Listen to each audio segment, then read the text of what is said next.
बिस्मिल्लाहिर्रहमानिर्रहीम। अस्सलाम वालेकुम। पाकिस्तान टुडे के साथ मैं हूं मंसूर आजम काजी।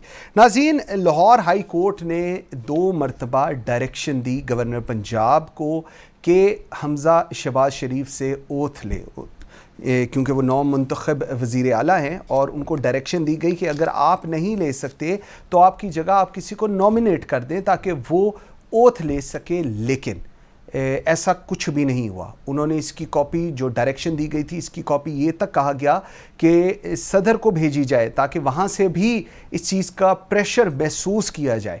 लेकिन ऐसा कुछ नहीं हुआ। आज जिस वक्त हम ये प्रोग्राम कर रहे हैं तकरीबन 30 दिन होने को आए हैं और पंजाब का कोई वज़ीर आला नहीं है, चीफ़ एग्जीक्यूटिव कोई नहीं है। लेकिन इस वक्त लाहौर हाई कोर्ट में जस्टिस जवाद साहब ने जो हेयरिंग हुई है, तीसरी ये हेयरिंग हो रही है और अभी कुछ ही लम्हों बाद फैसला आएगा कि हमज़ा शहबाज ने ओथ लेना है नहीं लेना, कौन ओथ लेगा। क्योंकि 2 दफ़ा जो लाहौर हाई कोर्ट की तरफ से डायरेक्शंस दी गई हैं उनके ऊपर कंप्लाइंस नहीं की, ना ही गवर्नर साहब ने और ना ही इस चीज़ को सदर साहब ने कुछ इसके ऊपर लुक आफ्टर किया है। सेकेंडली, गवर्नर पंजाब का ये व्यू पॉइंट है, एक तो ही इज़ नॉट विलिंग कि वो ओथ लें हमज़ा से, और उनका ये स्टांस है कि जो इलेक्शंस हुए हैं वो इलेक्शंस ही ठीक नहीं हुए। इससे क्या मतलब है? इससे मतलब ये है कि जो मुनहरिफ अरकान थे उन्होंने हमज़ा शहबाज को वोट दिए। सो जब मुनहरिफ अरकान ने हमज़ा शहबाज को वोट दिए हैं तो इसका मतलब ये है कि हमज़ा शहबाज की जो अपने नून और जो इनके इत्तेहादी थे उन लोगों का वोट बैंक इतना नहीं था कि 198 का नंबर टच करता, जो इस वक्त ये क्लेम कर रहे हैं हमने टच कर दिया हुआ है। अगर मुनहरिफ अरकान को अंदर से निकाल दें तो इनकी नंबर गेम बिल्कुल नीचे आ जाती है। और इस रिज़ल्ट को अज्यूम करते हुए ही बिलीव्स कि जो हमज़ा शहबाज है वो leader of the house Punjab assembly नहीं है।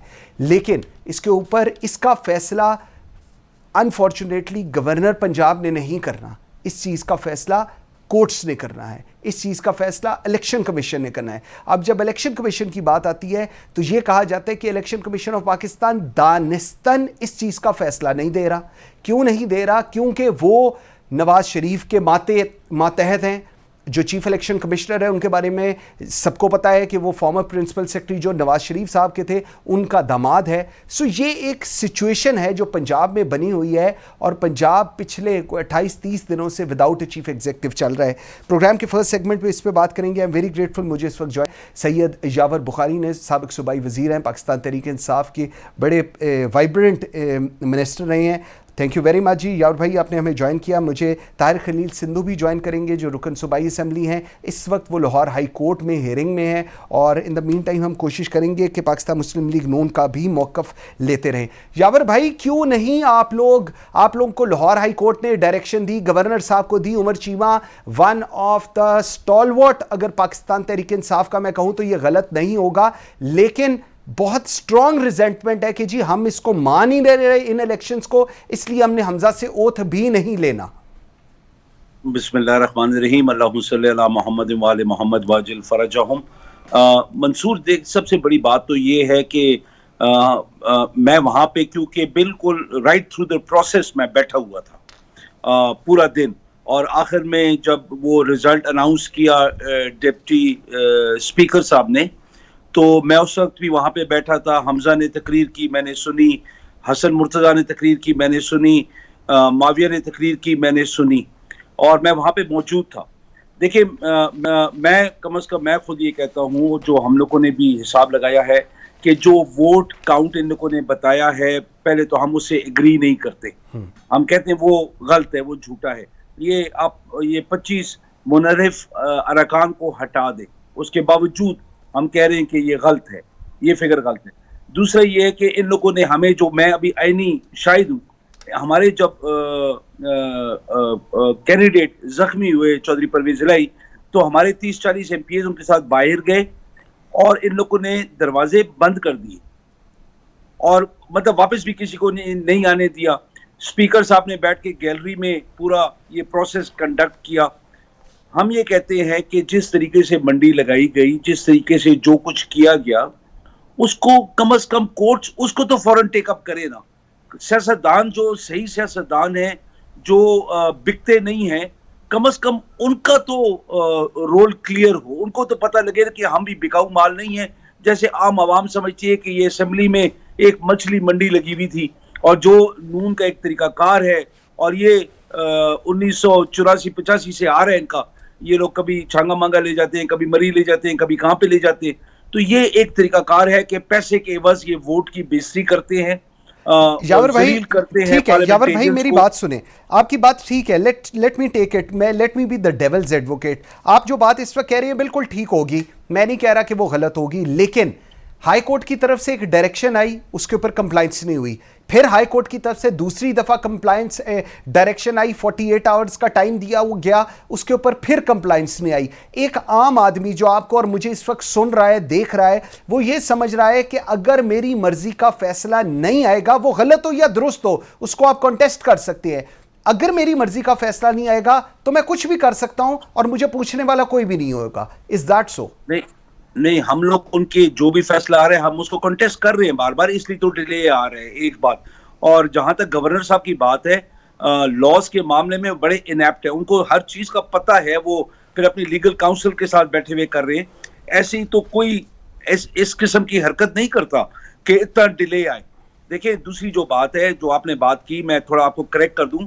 इस टाइम पे सूबे का चीफ मिनिस्टर उस्मान बुज़दार साहब बैठे हुए हैं, वो बैठे हुए हैं, और हम तो ये भी हमारी कंटेंशन है कि उनका इस्तीफा भी गलत था, अभी उसके ऊपर भी बहस होनी है। लेकिन उस वक्त आपको सूट किया था यावर भाई, उस वक्त आपको सूट किया था उस्मान बुज़दार का इस्तीफा, जो कि प्राइम मिनिस्टर को दिया गया था, ना कि गवर्नर को दिया गया था, क्योंकि इस वक्त परवेज इलाही साहब के बारे में आप लोग बड़े ऑप्टिमिस्टिक थे कि he will be the leader of the house for Punjab assembly. लेकिन अब सिचुएशन फर्क हो गई, तो अब वो भी कंटेस्ट हो रहा है, ये भी एक रियलिटी है।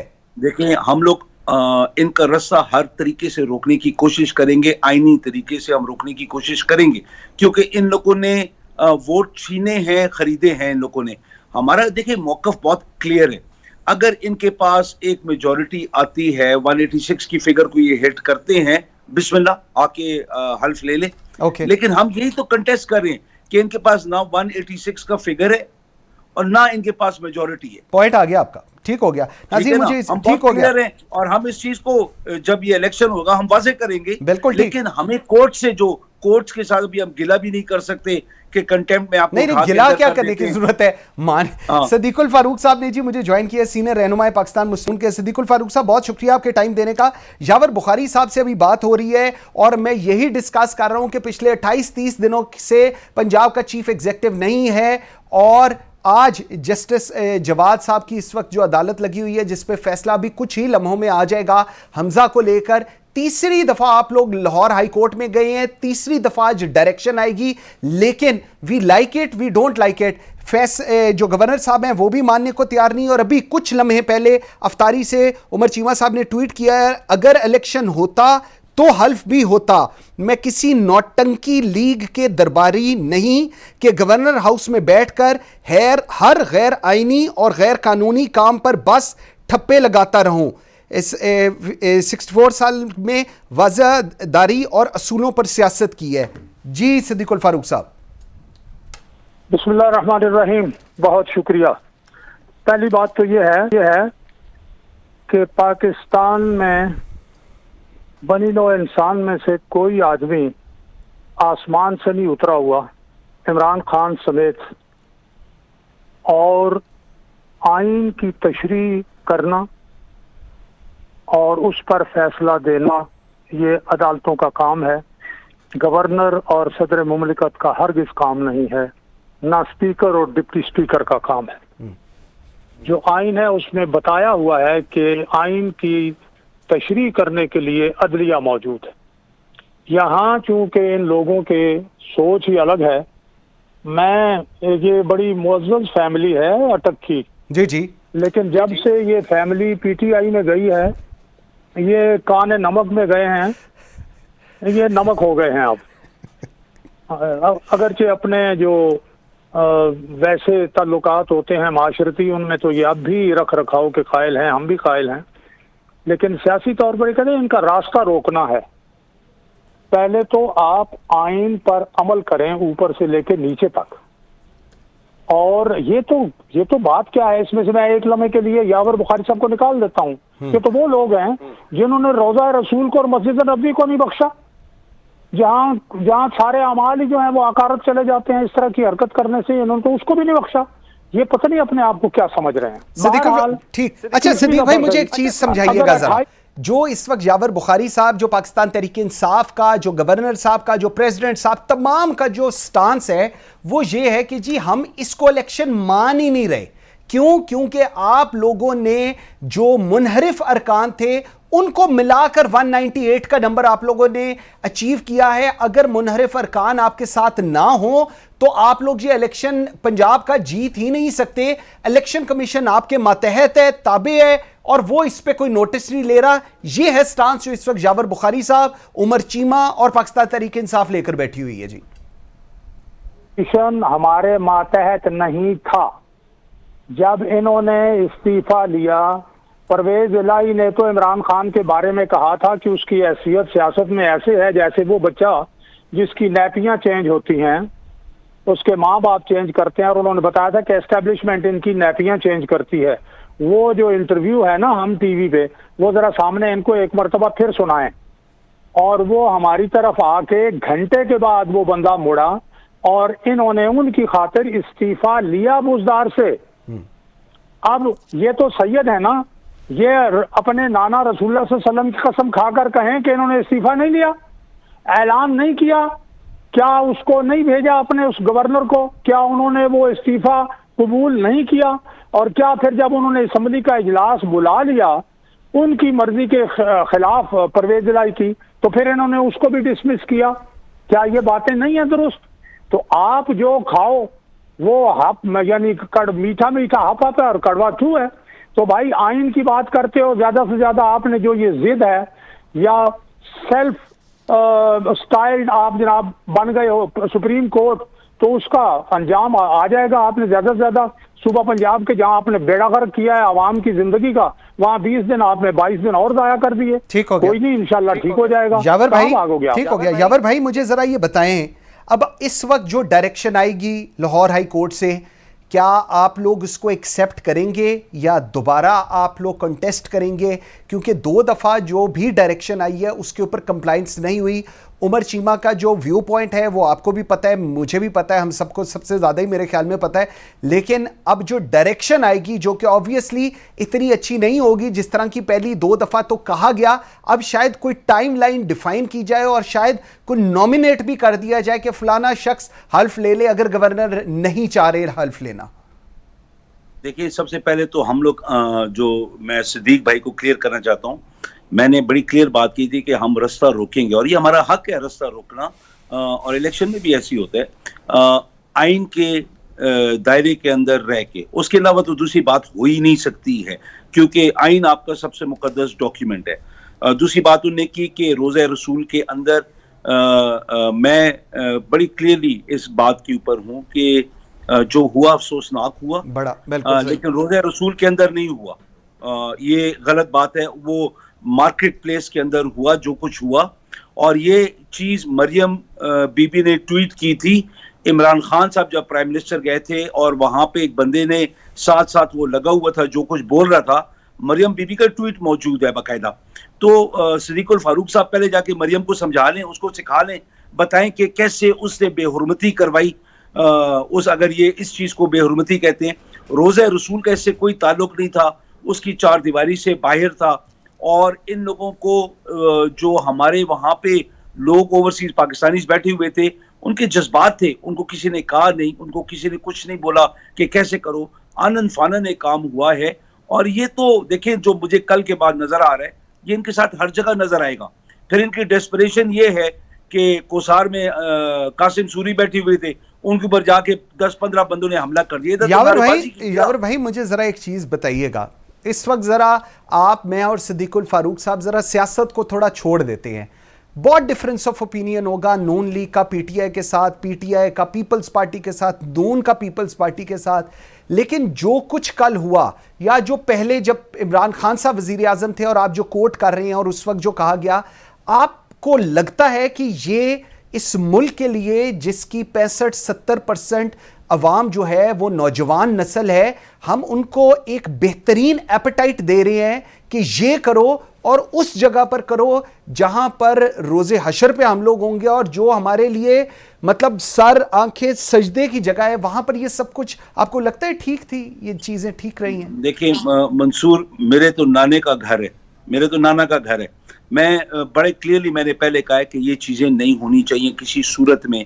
देखें, ये नहीं होनी चाहिए। सिंपल स्ट्रेट फॉरवर्ड कोई भी हो, वो लोगों के जज्बात है, उनको बताने की जरूरत है। भाई ये इस दायरे के अंदर मदीने का जो शहर था उस जमाने में तो छोटा सा था, लेकिन अभी तो बहुत बड़ा हो गया। तो मदीने की शहर की हदूद के अंदर भी ये चीजें नहीं होनी चाहिए। नहीं होनी चाहिए। आप इख्तलाफ कर सकते हैं, आप उनको चोर समझ सकते हैं, आप उनको डाकू समझ सकते हैं, आप उनको साजिशी टोला समझ सकते हैं कि इंपोर्ट होके आ गए। वो सारी बातें अपनी जगह हैं, लेकिन रोज़े रसूल का तकद्दुस अपनी जगह बहुत मैं यही आपसे सिद्दीकुल फारूक साहब, जो सिद्दीकुल फारूक साहब ने, मैं एक मिनट आ रहा हूं जावर भाई, मैं आपके पास आ रहा हूं। सिद्दीकुल फारूक साहब, आपकी तरफ में यही सवाल लेकर आऊंगा। जितना मर्जी आप लोगों का, मुझे याद है पीपल्स पार्टी और नून लीग, मैं तो आज भी कहता हूं ये मौजज़ा ही है, आप लोग इकट्ठे बैठे हुए हैं, जितना स्ट्रॉन्ग डिफरेंस ऑफ ओपिनियन था, लेकिन ऐसी मस्जिद नबवी, मक्का मदीना, सऊदी अरब, वहां पर ये सब कुछ होना, आई पर्सनली फील कि हमने अपने जो रिलीजन है, हमारा जो दीन है, हमने उसके साथ बड़ा मजाक किया है ये सब कुछ देखकर। मैं आपसे अर्ज करूं, पहली बात तो ये है कि हमें इसमें किसी टेक्निकलिटी में नहीं जाना चाहिए। ये जो कुछ हुआ है ये मस्जिद नबवी सल्लल्लाहु अलैहि वसल्लम के इहाते में हुआ है, जहां छतरियां ऊपर लगी हुई हैं। बिल्कुल ऐसे। समझ गए? बिल्कुल ऐसे। दूसरी बात ये है कि शेख रशीद ने कल ये ऐलान किया था कि देखें इनके साथ वहां होता क्या है। तीसरी बात यह है कि वहां लोग पकड़े गए हैं और साबित हो गया है कि वो एक मंसूबे के तहत आए हैं। शेख रशीद का ऐलान, सारी बातें वहां ये साबित हो रही हैं। इसलिए मैं ये अर्ज करता हूं कि हमें हर सियासी वाबस्तगी अपनी जगह पर, लेकिन क्या हमारा ईमान नहीं है? अल्लाह ताला तो फरमाता है कि वहां ऊंची, एक मरतबा सैयदना उमर फारूक रज़ी अल्लाह ताला रोज़ा रसूल के बाहर बैठे हुए थे, वहां कुछ साहबी, तो एक साहबी ने जरा ऊंची आवाज में बात की, आपने कंकरी उठा के उनकी तरफ फेंकी कि तुम्हें पता नहीं कि तुम किस जगह बैठे हुए हो, तुम्हारे अमाल जाया हो जाएंगे। इसलिए मैं ये अर्ज कर रहा हूं कि इन चीजों को टेक्निकलिटीज में नहीं, हमें इस्लाम की तालीमात पे, बिलखुसूस मुझे सिद्दीकुल फारूक को, चलो एक लम्हे एक तरफ रखें, भाई जो लोग कहते हैं हमने रियासत मदीना बनानी है, वो तो उनका तो अखलाक और उनका तो दीन का इल्म भी होना चाहिए ना। दूसरी बात यह है हुजूर, पीपल्स पार्टी और मुस्लिम लीग नून, जहां तक 70s और 80s की बात है, वो मुस्लिम लीग नून या राइटिस्ट और पीपल्स पार्टी के दरमियान बड़ी दूरियां थी।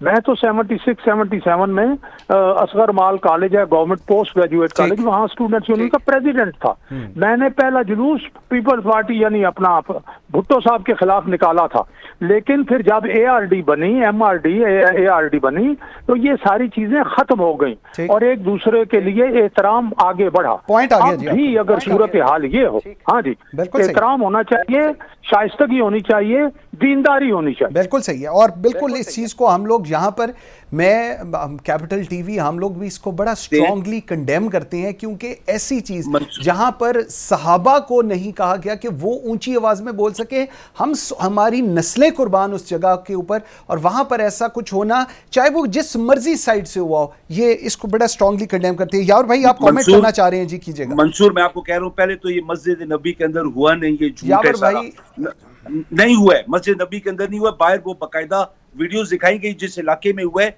उसकी मस्जिद नबी के सेहन में हुआ है जावर भाई, मस्जिद नबी के सेहन में हुआ है, सेहन में हुआ है। नंबर 2, कोई बंदा वहां पे अरेस्ट नहीं हुआ है। ये 2 महीने पहले कोई पाकिस्तानी किसी और चक्कर में अरेस्ट हुए थे, ने वो वीडियोस शो किए। अगर कोई अरेस्ट हुआ है, कोई मसला हुआ है, तो हमें दिखा दें।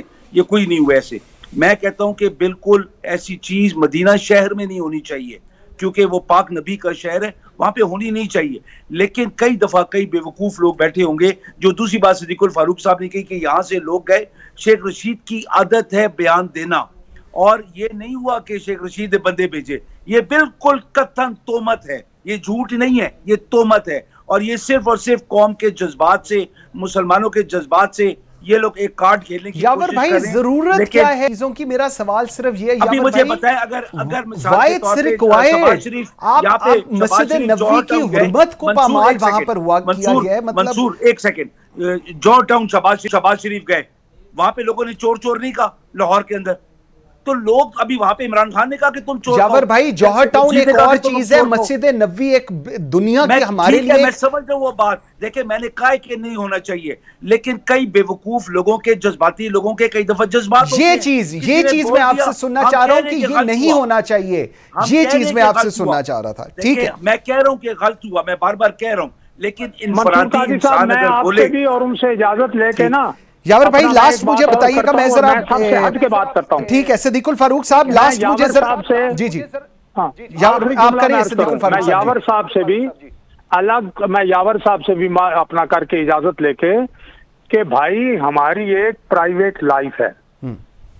मैं तो बल्कि सजेस्ट करूंगा कि अब ये कानून बने कि चाहे तहरीक इंसाफ वालों का घर हो, चाहे पीपल्स पार्टी वालों का, चाहे मुस्लिम लीग नून वालों का, किसी की प्राइवेट रेजिडेंस और किसी की प्राइवेट एक्टिविटी में अगर कोई जाके मुदाखलत करे और वहां हुल्लड़बाजी करे, कोई हो पाकिस्तानी शहरी, तो उसको तो 5 साल की कैद बिला तफरीक सजा मिलनी चाहिए। ये मजाक नहीं है कि मैं अपने घर से मंसूर साहब ये 1.5 किलोमीटर बाहर जाऊं नर्सरी पे लेने के लिए अपना पनीरी 350 रुपए की, और मेरे साथ मेरी बेगम हो, और वहां तहरीक इंसाफ का कुछ 6-6.25 फुट का एक बंदा खड़ा हो, तो वो दूर से कहे इससे पैसे ले लो, जितने मर्जी पैसे ले लो, ये नवाज शरीफ का राइट हैंड है, इन्होंने पैसे लूटे हुए हैं बड़े। हालांकि मेरे बारे में सब जानते हैं कि मैं किस तरह का आदमी हूं। ठीक हो गया। और फिर मैंने उसे किस तरह वहां से भगाया, ये अलग बात है।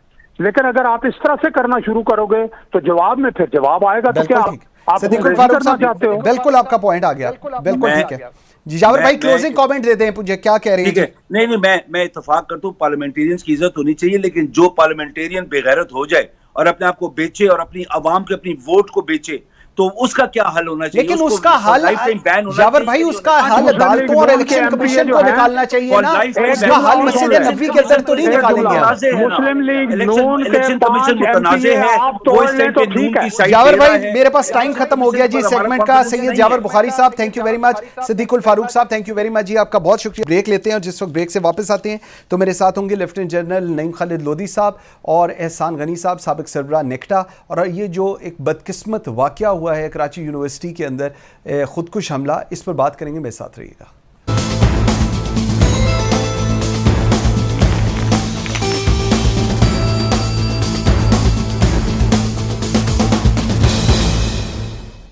Welcome back after the break. नाज़रीन, 2 रोज़ कबल जामिया कराची में एक खुदकुश हमला हुआ और ये खुदकुश हमला जामिया कराची की एक एमफिल की स्टूडेंट ने किया। जी हाँ, एमफिल की स्टूडेंट ने किया, जिसका ताल्लुक बीएलए से अब बताया जा रहा है।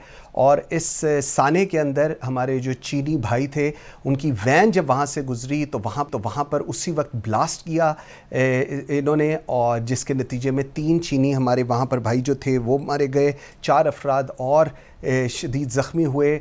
और इस सारे सिनेरियो के बाद हमने देखा कि उस खातून के हस्बैंड ने ट्वीट किया कि उस खातून के बच्चे भी हैं, उसके हस्बैंड ने ट्वीट किया कि तुमने एक बहुत अच्छा काम किया है और हम लोग पूरी ज़िंदगी तुम्हें मिस करेंगे। और ये एक बहुत ही अनफॉर्चुनेट, नंबर 1 बहुत ही डेंजरस एक स्टार्टअप है जो हम लोगों ने देखा है कराची में। और मेरी दुआ है ये पहला और आखिरी सानिया हो, लेकिन a female suicide bomber, an MPhil student, a married lady with the kids and everything, और ये माइंडसेट अगर कराची के अंदर है तो ये एक बहुत बड़ा सवालिया निशान है। मुझे इस प्रोग्राम के सेगमेंट में ज्वाइन किया लेफ्टिनेंट जनरल नईम खालिद लोधी साहब, पाकिस्तान के फॉर्मर मिनिस्टर रहे हैं, डिफेंस सेक्रेटरी रहे हैं। मेरे साथ हैं एहसान गनी साहब, former director general intelligence bureau रहे हैं, साबिक सरबराह हैं नेक्टा के। थैंक यू वेरी मच जी। जल साहब, sir let me start with you. Sir ये क्या हुआ कराची में? What, how do you, I am unable to understand कि ये सारा कुछ हुआ और उसके बाद बीएलए ने इसकी acceptance they the and all that. Sir ये किस किस्म का माइंडसेट तैयार हुआ एक एमफिल की स्टूडेंट का, जो माँ है, जो बीवी है, जिसके बच्चे हैं, और उन सबको छोड़ के उसने ये सब कुछ किया। और उसके बाद उसका हस्बैंड बाद में ये कह रहा है कि तुमने बहुत अच्छा काम किया है जिसको हम लोग पूरी जिंदगी याद रखेंगे और हम तुम्हें मिस करेंगे। बहुत शुक्रिया जी, थैंक यू वेरी मच। पहली बात तो है कि बहुत अफसोसनाक वाक़या है, साफ ज़ाहिर है आपने उसकी तफसीलात बता दी हैं, उसमें दोहराने की ज़रूरत नहीं है। इस वाक़े को तो मैं सिर्फ इतना कहूँगा कि हैं कवाकब कुछ नज़र आते हैं, कुछ देते हैं ये बाज़ीगर, क्या वो खुला धोखा खुला, ऐसा इस किस्म का कोई शेर है। बात ये है कि ट्वीट जिसने किया, क्या अपने ही ट्विटर से किया, अपने ही हैंडल से किया, ये बाद में पता चलेगा। ये खातून इस्तेमाल की गई या वाकई ये खुद चाह रही थी ये सारा काम करना, ये बाद में पता चलेगा। और फिर जब आप इसके ख़ानदान को देखते हैं, सारे खुशहाल हैं, सारे वेल सेटल्ड हैं, तो इनको क्या शिकायत थी ये बाद में पता चलेगा। तो मेरे भाई बात यह है कि पहले बात तो ओवरऑल जो इंटरनेशनल तनाज़र है उसमें देखें कि चीन और अमेरिका की जो मुखासमत है उसके शख्साने कहाँ कहाँ तक जाते हैं। हिंदुस्तान किसका दोस्त है, किसको सी पैक पसंद नहीं है, किसको चाइना पसंद नहीं है, ये इसकी तफसील में नहीं हम जाते, लेकिन एक ओवरऑल आपके और नाज़रीन के ज़हन में ये बात होनी चाहिए कि ये क्या मामला आता है। दूसरी बात, बलूचिस्तान अपनी आबादी के तनासब के लिहाज से सबसे ज़्यादा सीटें हैं सेनेट में, उनके MNAs हैं, उनके MPAs हैं, उनके अपने गवर्नर्स होते हैं, उनके अपने, आपको पता है कि चीफ मिनिस्टर और सारे होते हैं, उनके अफसर हर जगह लगे हुए हैं। बलोच स्टूडेंट्स पूरे पाकिस्तान में हर यूनिवर्सिटी में मौजूद हैं, अच्छी खासी तादाद में, और हालांकि बलूचिस्तान में शायद इतने पंजाबी सिंधी वगैरह ना हो, तो और फिर मेन स्ट्रीम में वो लोग मौजूद हैं। तो एक तो ये बात है कि अगर कोई माइनॉरिटी ये कह रही है BLA या BRA कि हमें बलूचिस्तान आज़ादी चाहिए उसकी, तो ये एक ऐसी आवाज़ है जो कि मेजॉरिटी की आवाज़ नहीं है। ये कहने के बाद लेकिन फिर मैं कहूँगा कि जो उनके जायज़ बलोचों की मैं बात कर रहा हूँ, जहाँ पठान भी हैं, बलोच भी हैं, बरावी भी हैं, उनके जो जायज़ तहफ़्फ़ुज़ात हैं उनको दूर करना बहुत ज़रूरी है। और पिछले 5 सालों में जितनी वहाँ पर पैसा लगा है, जितनी तरक्की, होता ये था कि पहले ये पैसा चला जाता था सरदारों को, वो खा पी जाते थे और आगे लगाते नहीं थे। इस दफ़ा ये फौज के थ्रू काम हुआ है, जिसकी डिटेल्स आपको चाहिए कि एक पूरा प्रोग्राम रखे कि फौज ने पिछले 4-5 साल में बलूचिस्तान में क्या काम किया है, पानी के सिलसिले में, स्कूलों के सिलसिले में, हॉस्पिटल के सिलसिले में, कैडेट कॉलेजेस के सिलसिले में। बलोच कैडेट्स जो हैं वो सोर्ट ऑफ ऑनर्स विन कर रहे हैं PMA वहाँ से। तो ये लोग मेन स्ट्रीम में हैं, ये लोग अक्सरियत में हैं, जो पाकिस्तान का हिस्सा हैं। इनके आबाओ अजदाद ने बलूचिस्तान को पाकिस्तान के साथ मिलाया था, तो किसी के कहने पर हम इसको अलग तो नहीं कर सकते। लेकिन शिकायत दूँ, मैं आपको एक छोटी सी मिसाल दूँ। आपको पता है कि ग्वादर में चूंकि सिक्योरिटी सख्त थी, तो वहाँ के जो मछेरे हैं उनको कोई शिकायत पैदा हुई, उन्होंने अपनी शिकायत का इजहार किया, फौरी तौर पर रिस्पॉन्ड किया हुकूमत ने, और बातचीत हुई और बात खत्म होगी। इनको बोलें कि अपनी लिस्ट तो बताएं कि आप क्या कह रहे हैं, आपको चाहिए क्या। वो तो और कोई बात ही नहीं करते सिवाय इसके कि जी बलूचिस्तान को आज़ाद कर दें। तो भाई कैसे आज़ाद कर दें, एक मुल्क का टुकड़ा अलग करना चाहते हैं। तो मेरी जान, अच्छी रिप्रेजेंटेशन है बलोचों की, उनको उनके जो NFC अवार्ड है उससे ज़्यादा पैसा मिल रहा है। अब वो पैसा अगर उनके अपने सरदार नहीं लगाते हैं तो वो मारे अपने सरदारोर को, वो उनके खिलाफ खड़े हों, वो फौज और चाइनीज के खिलाफ क्यों खड़े हैं। इसका मतलब है कुछ और है इसके पीछे। बिल्कुल ठीक है। एहसान गनी साहब, सर हैबितान बशीर बलोच जो इनका हस्बैंड है, वो ट्वीट कर रहे हैं अपने बच्चों की तस्वीर लगा के, सरी जान, your selfless act has left me speechless but I am also beaming with pride today. Mahroch and Mir Hasan जो इनके बच्चे हैं, will grow into very proud humans thinking what a great women their mother was. You will continue to remain an important part of our lives. Sir ये tweet किया है उनके husband ने, और नेक्टा कह रहा है कि 9 करोड़ सिमें, 1000 वेबसाइट्स और 3000 सोशल मीडिया अकाउंट बंद करने से हम दहशतगर्दी को नहीं रोक सकते। क्या कहेंगे सर? दो चीजें कहूंगा। एक तो आपने सुना होगा, your terrorist is my freedom fighter, पहली बात। दूसरी बात यह है कि ये जो आपने नेक्टा का क्या है रेफरेंस बहुत अच्छा किया है, क्या है ये हमारा जो फोकस होता है ना चीजों के ऊपर, वो बहुत शॉर्ट लिव। हम APS को भूल गए हैं, हम ढाका को भूल गए हैं, इसको भी हम भूल जाएंगे। हाँ, कुछ दिन के लिए टीवी पे मैं जल साहब आप बहस कर लेंगे, लेकिन हमें उससे ज्यादा फिक्र इस बात की होगी कि हाई कोर्ट हमजा तो वो करता है या नहीं करता, वजीर आला बनाता है या नहीं बनाता, हमें उसकी ज्यादा फिक्र है। हमें काबा में जो हुआ उसकी फिक्र नहीं है, हमें उसको पॉलिटिसाइज करने की फिक्र है। तो पहली बात तो ये मैं आपसे अर्ज करना चाहूंगा, साहब ने कहा कि उनसे पूछें कि वो क्या चाहते, वो क्यों बताएं। हमारा जो सबसे बड़ा बलूचिस्तान का प्रॉब्लम है, और मैं हर फोरम पे कहता हूं और लिखता भी हूं, वो ये है कि पाकिस्तान को नहीं पता कि बलूचिस्तान का प्रॉब्लम क्या है। और 48 से जो हमने एक सोल्यूशन ढूंढा है बलूचिस्तान का, वो ये है, we will sort them out, these are few miscreants and they need to be sorted out। और मेरे भाई 75 साल या 66 साल भी हो गए, उसमें तो आप सॉर्ट आउट नहीं कर सकते हैं। और अगर आप देखें तो पिछले साल, 1.5 साल, 2 साल में जो बलूच नेशनलिस्ट हैं उनकी रीच बहुत बढ़ चुकी है। पहले वो हमले करते थे सॉफ्ट टारगेट्स के ऊपर, फिर उन्होंने बलूचिस्तान के अंदर हार्ड टारगेट पे हमले शुरू कर दिए।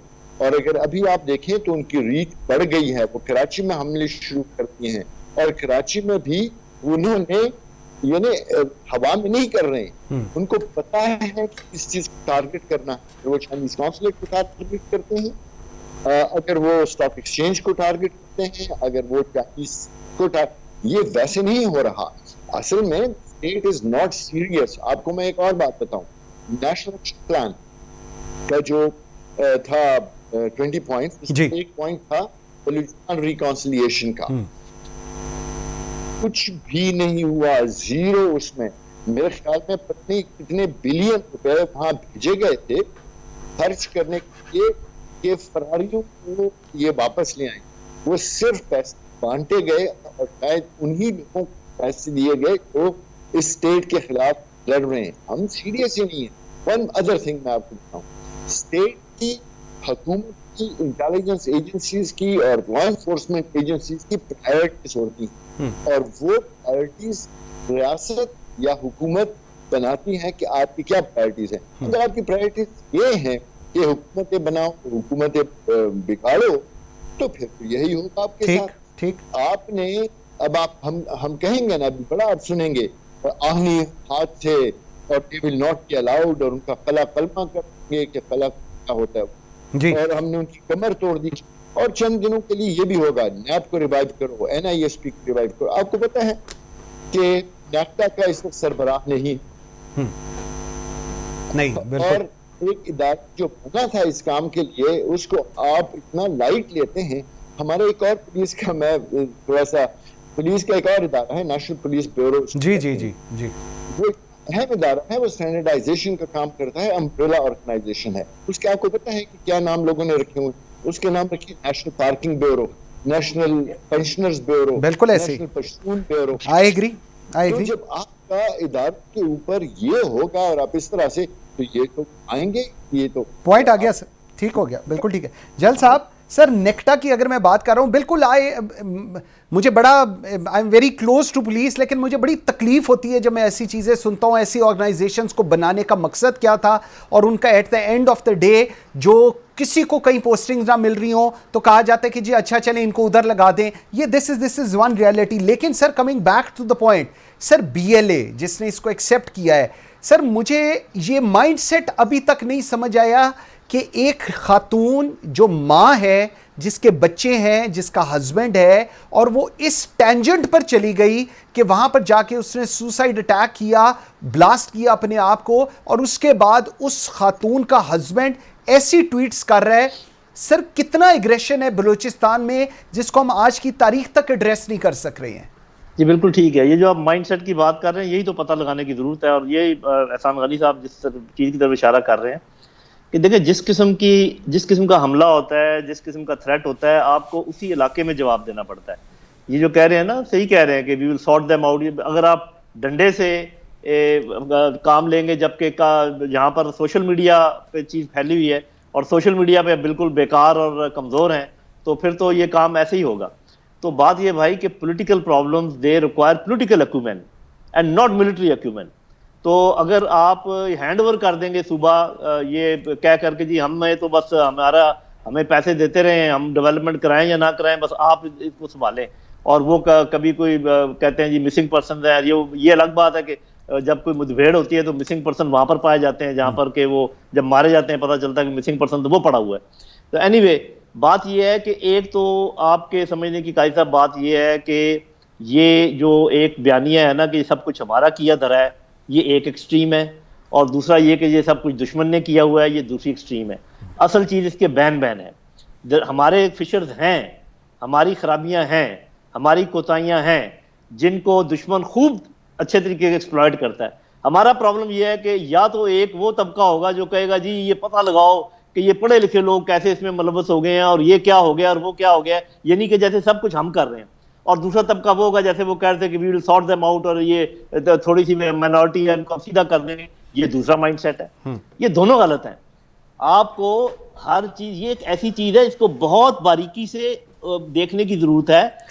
जैसे मैं कह रहा हूं, फॉर एग्जांपल मैं आपको एक चीज बताता हूं, बलूचिस्तान की जो मादनियात हैं, बलूचिस्तान के जो वसाइल हैं, सबसे पहला हक बलूचिस्तानियों का है उसके ऊपर, और ये हमारे उसमें लिखा हुआ है। ठीक है, अंडरग्राउंड चीजें होती हैं अपने फेडरेशन के पास, लेकिन उसका फायदा सबसे पहले वहां के मकामी लोगों को पहुंचना चाहिए। सही। तो ये अगर ये असूल एक बना लें आप, फॉर एग्जांपल ग्वादर में कराची से जाकर और लाहौर से जाकर बड़े बड़े लोगों ने अपनी कॉलोनियां बना ली हैं वहां पर, ऐसा नहीं होना चाहिए। ठीक, बलोचों को उसमें हिस्सा दें, हिस्सा देना हर चाहिए। कॉलोनी में कहें कि 40% 50% आपका है।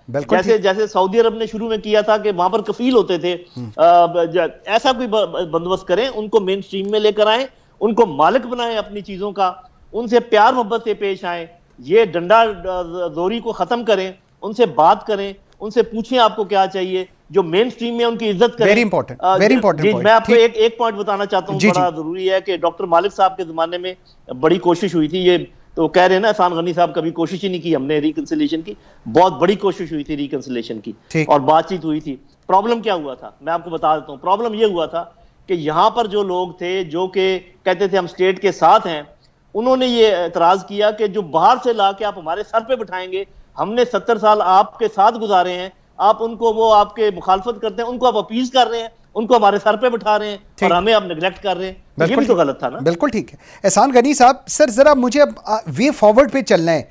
काउंटर टेररिज्म, बलूचिस्तान, स्ट्रैटेजिक्स, हमारी क्या हमारा विजन होना चाहिए, चीज़ों को आगे कैसे लेकर चलना चाहिए, क्योंकि ये एक सानिया जो हुआ है, ये जो दहशतगर्दी का वाकया हुआ है सर, वो अल्लाह मेरे मुंह में खाक, अगर ऐसे वाकयात और होते हैं तो इसमें कोई दो राय नहीं कि हर चौक के ऊपर रोका जा रहा होगा फैमिलीज को और तलाशियां ली जा रही होंगी, चाहे हमारी माएँ बहनियों बैठी हों, बहनें हों, बेगमात हों, जो भी हों। सर ये सिचुएशन इस तरफ भी जा सकती है जो कि एक बहुत बड़ा ट्रिगरिंग पॉइंट होगा पाकिस्तान की सिक्योरिटी को लेकर। सर क्या कहेंगे इस पे?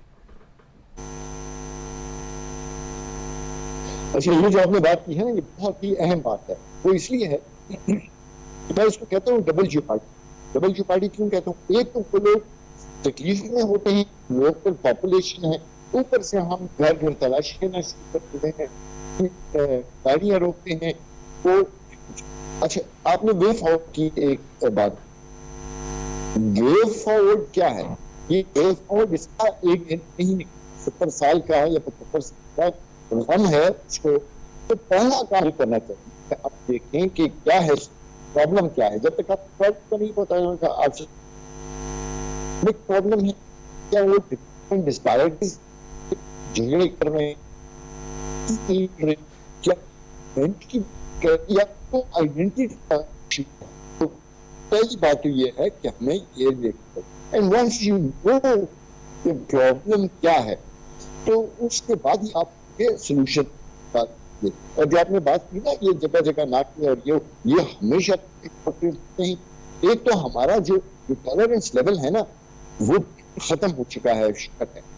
अब आप ये प्रोग्राम में आपका देख रहा था, इसमें टीवी के ऊपर जो मक्का में, मदीना में या जहाँ पे हुआ, टीवी के ऊपर एक ठीक ठाक लुकिंग पर्सन को कह रहे हैं ये गैरत हो जाते हैं। मतलब जब ये आइकन्स हैं, लोग इनसे सीखते हैं, तो सुनते हैं, बिल्कुल सही, तो वो बड़े मजे से अरब टीवी पे कहना शुरू कर देते हैं तो ये तो रुकना नहीं है इस चीज में, ये तो चलता रहेगा। ये एक जगह पे आप एक तरह की बात करेंगे, उससे बढ़कर बात करेंगे।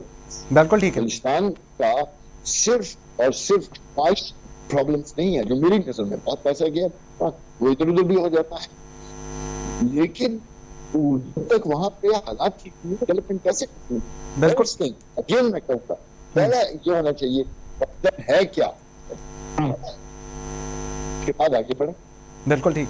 एहसान गही साहब thank you very much. General Naeem Khalid Lodhi साहब thank you very much. Join किया था सिद्दीकुल फारूक साहब ने, यावर बुखारी साहब ने। आप सबका बहुत शुक्रिया। आज के लिए इतना ही। बशर्ते ज़िंदगी आपसे मुलाकात होगी कल। मुझे मंसूर आज़म काजी को इजाज़त दीजिए। अल्लाह हाफ़िज़।